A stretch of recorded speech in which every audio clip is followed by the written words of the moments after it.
দেখো আমরা যদি বলি টি অ্যান্ড টি, টি অ্যান্ড টি এর পূর্ণরূপ হলো ট্রাই নাইট্রোটোলুইন।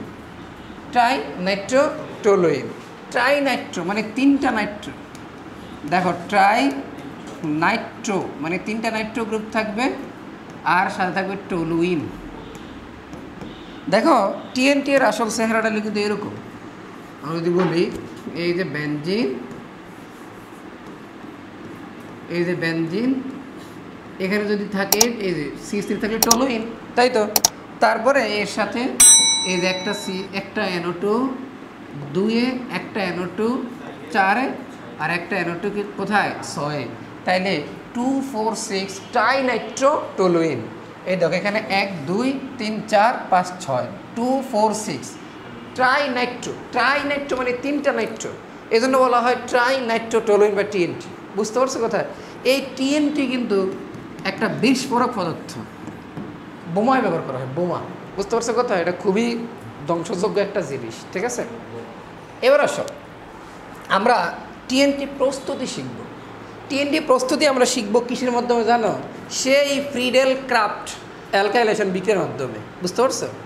তাহলে টোলুইনকে আমরা যদি খেয়াল করার চেষ্টা করো, টোলুইনকে যদি আমরা কী করি, দেখো টিএনটি প্রস্তুত করতে গেলে কী লাগবে? টোলুইন লাগবে। টোলুইনকে আমরা কী করবো? নাইট্রেশন করবো, OH NO2। আর পাবো কী বলো তো? Sulphuric acid. এখানে তাপমাত্রা থাকে 30°C এর মতো। খেয়াল করো এখানে কি হয়। টোলুইনটা কোন নির্দেশক? অর্থপ্রেরণা নির্দেশক, আমরা আগে শিখছিলাম। এই অর্থ নির্দেশক হওয়ার কারণে সে এখানে এই অর্থ অবস্থান থেকে আর প্যারা অবস্থান থেকে হাইড্রোজেনকে সরিয়ে নিয়ে যায়। এখানে ধরো হাইড্রোজেন, এখানে হাইড্রোজেন, আমরা জানি তো হাইড্রোজেন সব জায়গায় আছে।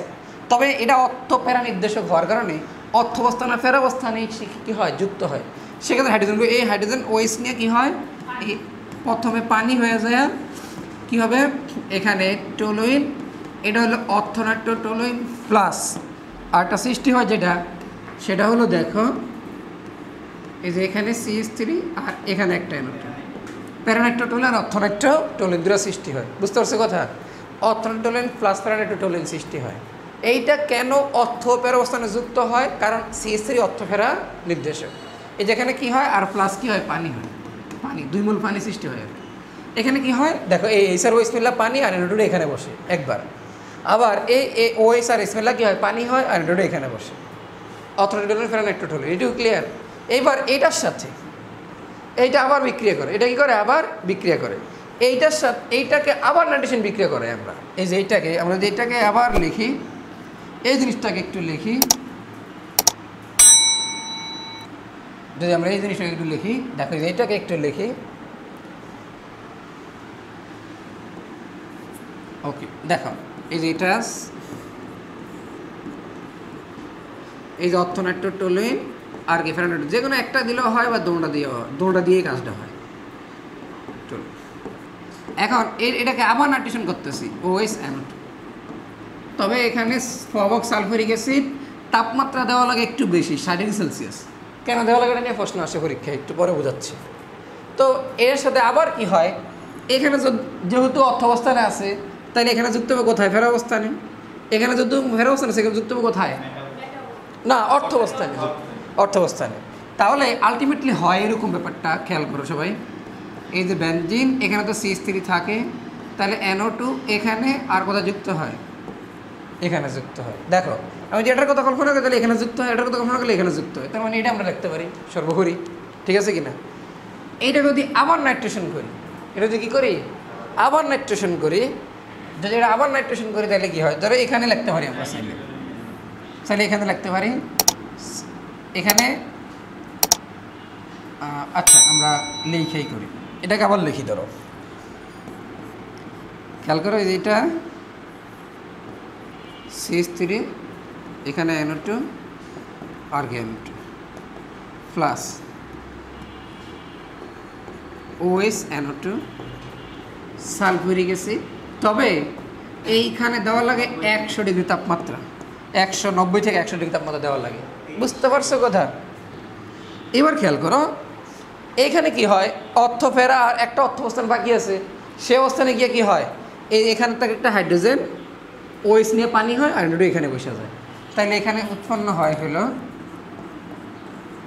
এখানে হয় CH3, এখানে হয় NO2, এখানে হয় NO2 আর এখানে হয় NO2। তার মানে এইটা হয় TNT বা ট্রাইনাইট্রোটলুইন। এবার আসলে আমি একটা প্রশ্নের কথা বলে দিই, তারপরে তোমরা লিখতে পারবা। সবাই একটু খেয়াল করার চেষ্টা করো। এখন একটা জিনিস খেয়াল করছো, পরীক্ষা প্রশ্ন আসে যে TNT প্রস্তুতিতে তাপমাত্রা পার্থক্য হয় কেন। দেখো, একবার আমি তাপমাত্রা দিলাম 30 ডিগ্রি সেলসিয়াস, আরেকবার দিলাম 60, আরেকবার দিলাম 100।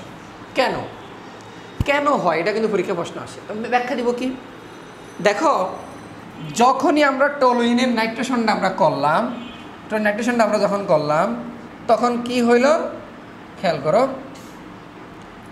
কি হইল এখানে কিন্তু নাইট্রো গ্রুপ যুক্ত হয়েছে। আচ্ছা তোমরা কিন্তু জানো এটা গেলো ইলেকট্রন দাতা গ্রুপ আর এটা ইলেকট্রন কি গ্রহিতা গ্রুপ, তাই না? এটা ইলেকট্রন দেয়, এটা নিয়ে যায়, সক্রিয় করে একটা নিষ্ক্রিয় করে, এটা দেয়, এটা নিয়ে যায়। তার মানে এখানে কাঠামোটা একটু কী হয়ে যায়, স্টেবল হয়ে যায় না? কাঠামো কী হয়ে যায়, স্টেবল। একজন দিতেছে একজন নিতেছে, কাঠামোটা কেমন হয়, একটু স্টেবল হয়। এই জন্য এই কাঠামোটাকে আবার নাইট্রেশন করতে একটু শক্তির প্রয়োজন হয়, এদের তাপমাত্রা একটু কী লাগে, বেশি লাগে। এখন দুইটা অ্যানোডিক গ্রুপ আসায় আরেকটু স্টেবল করে, এজন্য এইখান থেকে আবার নাইট্রেশন বিক্রিয়া করতে হলে আরেকটু শক্তি বেশি লাগে, এজন্য তখন তাপমাত্রা আরেকটু বাড়িয়ে দেওয়া লাগে। বুঝতে পারছে কথা, গতিশক্তি বৃদ্ধি করা লাগে। সো এটাই হলো আমাদের TNT প্রস্তুতি এবং তাপমাত্রার কি প্রভাব। ক্লিয়ার একটু সবাই? এবার লেখো, এগুলো পরীক্ষা আছে, TNT প্রস্তুত করবে।